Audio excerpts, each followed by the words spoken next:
Hurmatli kuzatuvchilar, muhtaram azizlar, bugun sizlar bilan nasib bo'lsa nahvni arab tili grammatikasidagi nahv fanini, avvalambor nahv fani o'zi aslida keling nima degani bir chekkadan tushunamiz. Nahv o'zbek tilida sintaksis fani degani, balki nutqda sal ozgina xato qilardirman, balki so'zlarimizda ozgina nuqsonlik va qaysidir joylarda xatolik eshitarsiz.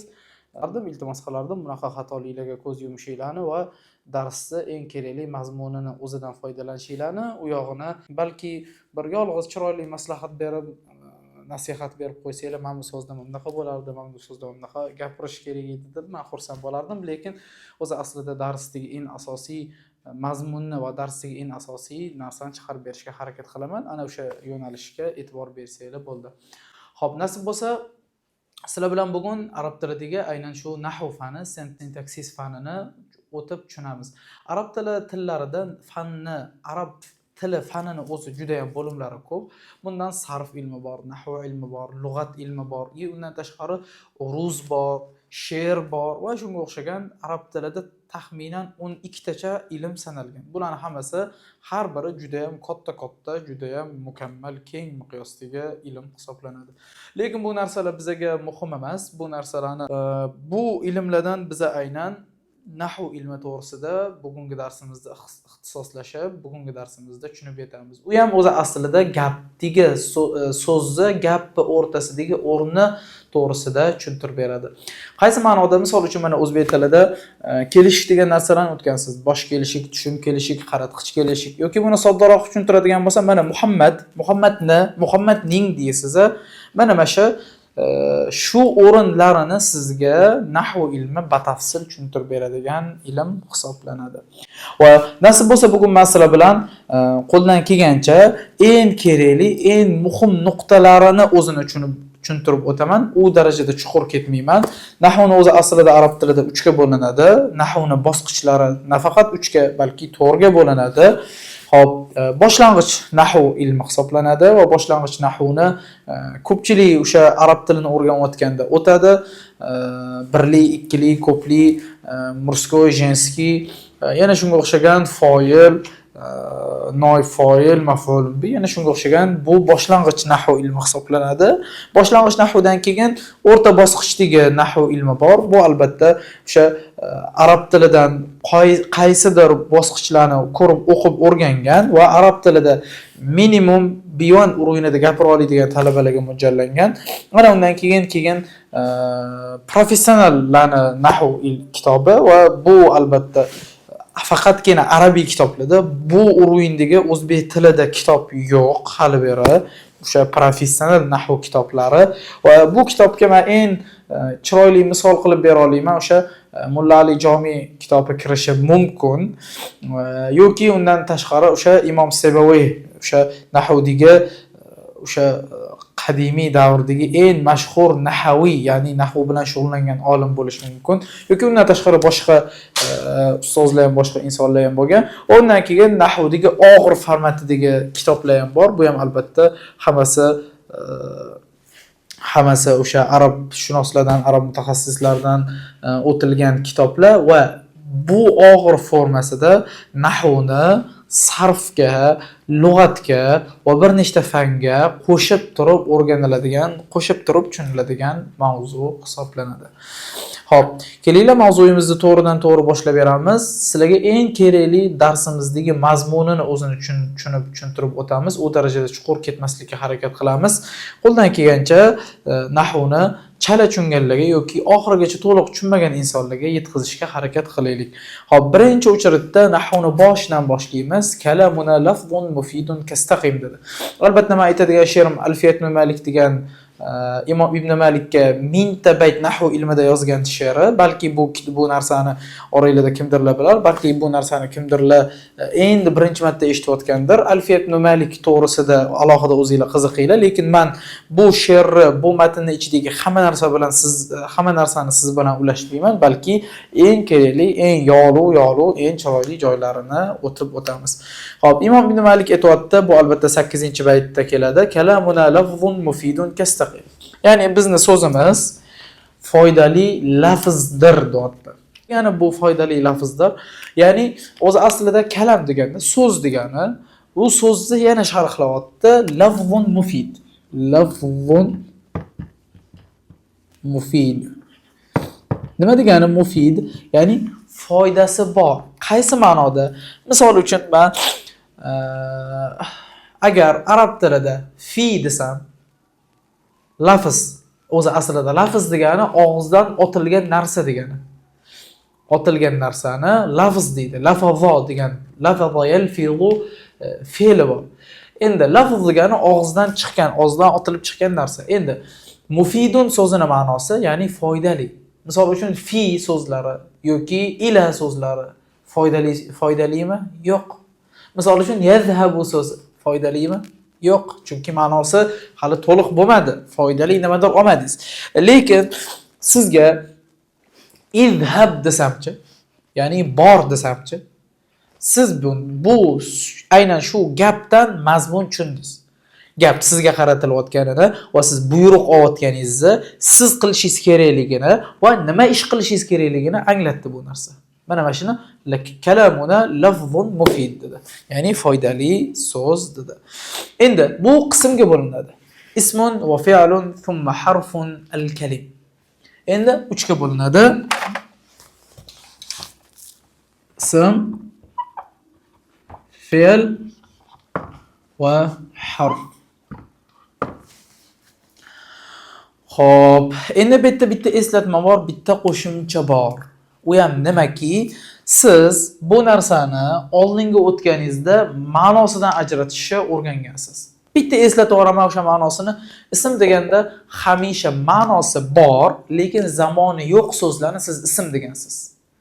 Mana o'zbek tili, o'zbek ona tilidan mana mashta arab tili sal farq qiladi. O'zbek tilida ism so'zi, nom so'zi sal kichkinaroq arab tiliga qaraganda. Arab tilida sal kengroq. Ma'nosi bor va zamoni yo'q. Misol uchun sanoq sonlar ismga kiradi. Ma'nosi bor, zamoni yo'q. Misol uchun ammo noto'g'ri gapirdik, uzr. Misol uchun atoqli otlar, nomlar Muhammad, Ahmad, Said, Oysha, Xadicha, Halima oxirigacha misol uchun.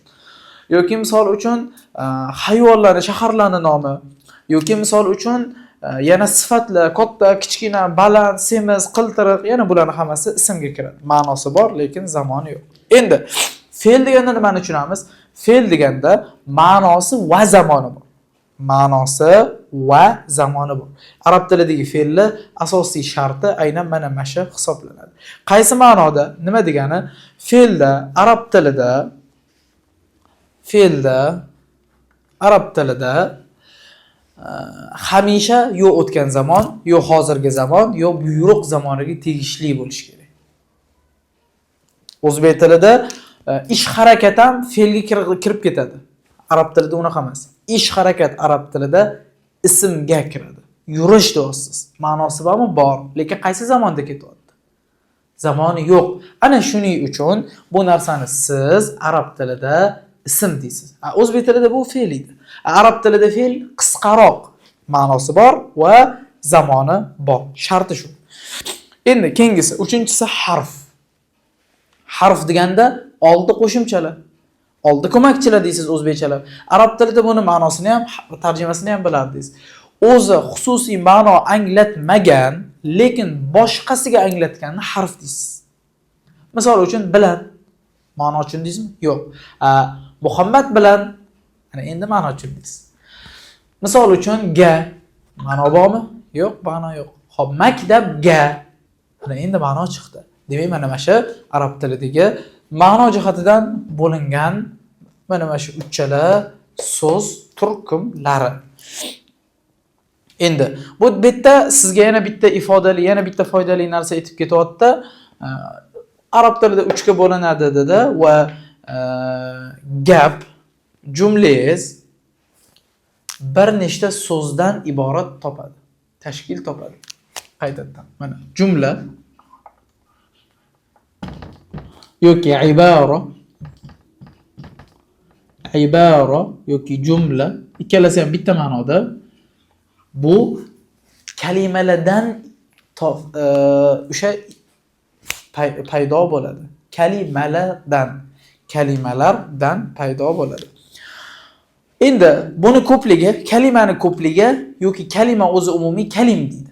Kalim degani gap degani. Bizning tilimizdagi gap degani kalim degani.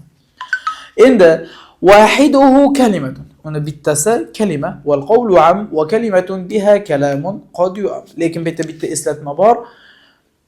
Gap sharti kalimalardan iborat totishi yoki topishi dedi. Lekin yana bitta narsa bor. Kalima so'zini tagida ko'p gaplarni ham nazarda tutishadi. Ko'p gapni ham nazarda tutishadi. Misol uchun shoir so'zini aytdi deymiz, misol uchun. Yoki misol uchun prezident so'zini aytdi deymiz. Prezident o'shanda bitta gap gapirgan bo'ladimi? Yo'q. Bir necha gap, misol uchun 5 minut, 10 minut gapirgan bo'lishligi mumkin. Lekin bitta so'z, bitta gapini aytdi deb, bitta so'zini so'zliydi yoki so'zini aytdi deb bitta so'z o'rnida ketamiz. Demak, bunaqa ma'noda ham kelib qolishi mumkin. Aynan shu joyga alohida ehtiyot bo'ling deb o'tib ketdi. Lekin bu u darajada bizning mavzuyimizga aloqasi bor narsamiz. Endi bitta orada eslatma qilib bervordi. Ana endi keyingisi. Sizda ismni, fe'lni, harfni ajratadigan nuqtalaringizni aytib o'tib ketuvdi, to'g'rimi? Ma'nosidan ajratasiz deb oldin hozir tushuntirgan edim. Arab tilidagi esa, arab tilida siz 5 ta ismni belgilari, fe'lni 5 ta belgilari va harfni alohida belgilari orqali ajratishni boshlaysiz endi. Faqat ma'nosiga emas, belgilar orqali ham ajratishni boshlaysiz. Bu sizga o'zidan ijobiy tarafini ko'rsatib yordam beradi. Sababi agar so'zning ma'nosini bilmay qolsangiz, bu taraflama aniq tushuna olasiz. Endi ismning birinchi belgisi bil jarri. Jarri degani harfi jar degani. Bilasiz, oldi ko'makchilar, qaratqich o'rniga keladigan qo'shimchalar. Dan, ga, bilan, kabi degan qo'shimchalar. Bularning hammasi arab tilida oldi ko'makchi hisoblanadi va bulardan keyingi so'z hamisha bilasiz kasra bilan, i bilan keladi. Lekin aynan mana shu qo'shimchalardan keyingi keladigan so'z ism hisoblanadi. Birinchisi jar. Ya'ni bundan keyingi keladigan so'z ism hisoblanadi. Ana endi ikkinchi belgisi tanvin. Tanvinni bilasiz. Tanvin ham hamisha ismni belgisi hisoblanadi. Muhammadun, Muhammadan, Muhammadin. Aynan an, in, un hech qachon fe'lga kirmaydi. Misol uchun yazhabun deyolmaysiz. Yazhaban deyolmaysiz. To'g'ri kelmaydi. Bu tanvin qo'shimchasi hamisha arab tilida ismga kiradi. Demak, ikkinchi belgisi bu tanvin ekan. Uchinchi belgisi bu al artikli. Al artiklini bilasizlar, ingliz tilidagi z qo'shimchasiga o'xshaydi, z qo'shimchasiga teng. Va bu ham albatta jinsi ko'p bo'lgan narsalarning orasida bittasini aniqlash uchun ishlatiladigan qo'shimcha. Ya'ni ko'p stullar turibdi, aynan bitta stulni nazarda tutyapsiz. Kursiy stulmida, misol uchun kursiylarning ichidan al kursiyni nazarda tutasiz. Qalamlar ko'p edi, bitta mana shu qo'limdagi qalamni al qalam deb gapirdingiz. Ana o'shanda demak, bu tanvin ikkinchisi. Ikkinchisi tanvin. Uchinchisi bu al artikli. Endi to'rtinchisi bu harfi nido. Harfi nido deganda, ya'ni chaqiruvchi ya qo'shimchasi. Bizning o'zbek tilidagi e qo'shimchasiga teng va arab tilida e qo'shimchasini turlari ko'p. Eng mashhuri ya, lekin bundan tashqari juda ham ko'p. Qaysi biri kelishidan qat'iy nazar, nido harfidan keyingi so'z ham hamisha ism hisoblanadi. Endi va oxirgi 5-chi belgi bu albatta harfi nidodan keyin shaxsga qaytadigan jumla yoki gap. Qaysi ma'noda? Buni arabchalab musnad va musnadun ilayh deyshadi. Buni keling men sizga sodda qilib tushuntirib beraman. Misol uchun Muhammadun mujtahidun. Muhammad tirishqoq. Tirishqoq gapi kimga qaytyapti? Muhammadgami? Ana mana shu Muhammad bu yerda nima bo'ladi? Ism bo'ladi, nom bo'ladi. Xo'p, yoki misol uchun fe'lda Muhammadun yajtahidu yoki ya ijtahada Muhammadun. Muhammad tirishdi deysiz. Tirishish fe'li kimga ketyapti? Muhammadgami? Mana mana shu ketayotgan so'z demak ism hisoblanadi. Endi bu yerda Muhammad bo'lganda siz aniq tushunyapsiz. Misol uchun Muhammad o'rniga hada deb berib qo'ysamchi, doktor, tabib deb berib qo'ysamchi, kaslan deb berib qo'ysamchi, demak ana o'shanda siz bemalol anglab olasiz. Va bitta yana bitta eslatma, yana bitta qo'shimcha. Mana shu 5 ta narsa ismni belgilari. Daftaringizga yozib oling. Birinchisi harfi jardan keyingi so'z, ikkinchisi tanvin va uchinchisi al artikeli kirgan so'zlar, to'rtinchisi ya harfi nidodan keyin keladigan so'z, nido qo'shimchasidan keyin, chaqirish qo'shimchasidan keyin keladigan so'z va beshinchisi fe'lni yoki gapni qaysidir shaxsga yoki qaysidir narsaga bog'laganingizda bog'langan gap. Boya aytib o'tgandek, Muhammad tirishdi yoki Muhammad tirishqoq deganimda ikkalasida ham Muhammad so'ziga bog'laganim uchun Muhammad bitta ism bo'ldi, ega bo'ldi. Va aynan shuni ism deysiz. Endi bu yerda bitta eslatma, bitta qo'shimcha. Faqat ismda mana shu oldingizdagi kelayotgan so'zlarda, xohlagan so'zingizda mana shu 5 ta belgidan biri kirsa ham siz uni ism deya olasiz. Misol tariqasida nima degani? Misol tariqasida ko'rsatish olmoshlarini oling. Hada, hadihi, haulaini oling. Misol tariqasida al kira olaydimi? Yo'q, kira olmaydi. Tanvin kira olaydimi? Hazan deya olmaymanmi? Yo'q, deya olmayman. Lekin bu yerda ya qo'shimchasini bera olmayman. Ya hada deya olmayman. Tushunsiz? Demak, bu 5 talovdan biri bo'lishi shart emas. 5 talovdan biri bo'lishi mumkin yoki birdaniga 2 ta 3 tasi kelishi mumkin. Bittada birdaniga 2 ta 3 tasi baravarga kelishi mumkin. Uni misol uchun menga farqi yo'q. Misol uchun boyagi Muhammadun mujtahidun. Mujtahid so'zi, tirishqoq so'zi Muhammadga qaytadi. Bu birinchi ismni belgisi bo'lsa, ikkinchisi Muhammaddagi tanvini. Demak, bu yerda 2 ta belgi kelyapti. Tushunsiz? Yoki ya Muhammad ijtahid, ya Muhammad tirish. Mana ya keldi. Keyin tirish so'zi keldi misol uchun. Tirish so'zi kimga bu ketyapti? Muhammadga ketyapti. Demak, bu ham ismni belgisi. Bu ismni belgisi edi. Endi keling keyingi fe'lni belgisini o'tamiz. Fe'lni belgisi o'ta oson, sodda. Qaysi fe'l bo'lishidan qat'iy nazar, bilasiz arab tilida fe'l bo'linadi, qaysi necha etapga bo'linadi. Qaysi fe'l bo'limiga bo'lishidan qat'iy nazar, uni farqi yo'q, ketaveradi bittada. Xo'p, misol uchun belgilarni, fe'l belgilarini o'taylik. Birinchisi ta'il fa'il. Ta'il fa'il deganda, ya'ni bajaruvchi shaxsni t'si. Bu o'tgan zamonda o'zi asosan qo'shiladi. Katabata, katabati, katabatu qo'shimchasi, ta, ti, tu qo'shimchasi. Bu aynan shaxsga, aynan qaysidir fe'lni bajargan shaxsga nisbatan aytiladi va bundan oldingi so'z hamisha fe'l bo'ladi. Ya'ni mana shu t kirishi fe'lni belgisi hisoblanadi. Bu birinchi belgi. Endi qaranglar bu yerda. Aynan shu t kirishi shart emas. Oldimdagi shu so'zimda, xohlagan so'zimda, misol uchun jalasa so'zi, o'tirdi-ya. Jalasaga shu belgini ko'rish shart emas. Kira olaydimi? Kira olsa bo'ldi hisob. Kira olmasa, u hisob emas. Endi undan keyingisi. Keyingi belgi misol tariqasida keyingisi ta'ut ta'nifus sakina deydi arabchalar. Ya'ni sukunli ta qo'shimchasi.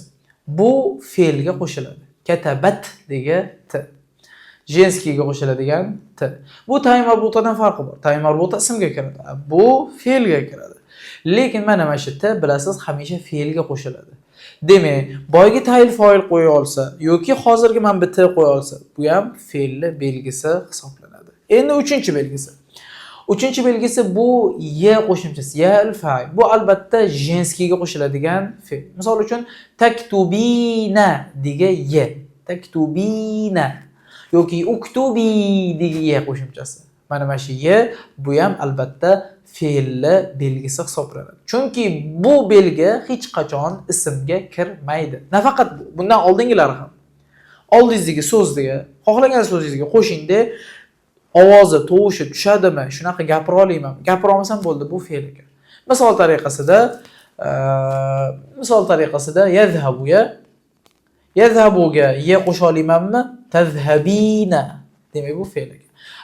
Qo'sha olmasachi, misol uchun thani ikkinchi edi-ya. Thani deb ayta olamanmi? Misol uchun thanina deya olamanmi? Yo'q, ayta olmayman. Yoki thanita deya olamanmi? Yo'q, tayil foil kirmaydi. Ana shuning uchun bu ham ismni belgisi emas, bu fe'lli belgisi va bu qo'shimcha faqat fe'lga kirsagina tushunasiz. Endi keyingi 3-belgi. Hop, 3-belgini aytdim, 4-belgi. 4-belgi nunu tavkid, ya'ni ta'kidlash nuni. Ta'kidlash nunini bilasiz, hozirgi zamonga va buyruq zamoniga kiradi. Uktubanna ikkalasiga ham kiradi va qaysi biri bo'lsa ham bu ham fe'lli qo'shimchasi, chunki ismga hech qachon kirmaydi. Demak, ko'rdingiz, ismi 5 ta belgisini ko'rdingiz, fe'lli 4 ta belgisini ko'rdingiz. Ana endi 3-si harf. Harf o'ta oson. Sonda. Agar ismi belgisi tushmasa, fe'lli belgisi tushmasa, bo'ldi, harf hisoblanadi. Tushunasiz? Oson sonda. Ismnikini tushiring, tushmasa fe'llikini tushiring, tushmasa ana unda u harf. Harfga men bittalab sanab berishim shart emas. Bu yog'iga miyangizda mantiqiy chiqib keladigan narsa. Va bundan oldingi boshdagi sharhda siz so'zni ma'nosiga qarab turib ajratishni bilasiz. Endi hozirgi mana bu sharhimda siz belgilariga qarab turib ajratishni o'rgandingiz. Keyingi darsimiz mozina fe'lli belgilari va fe'lli belgilardan keyin mabni va mu'rob faslarini batafsil o'tishga harakat qilamiz. Darsimiz yoqgan bo'lsa, keyingi lavhalarni kuzatguncha, ko'rishguncha, xayr, salomat bo'linglar.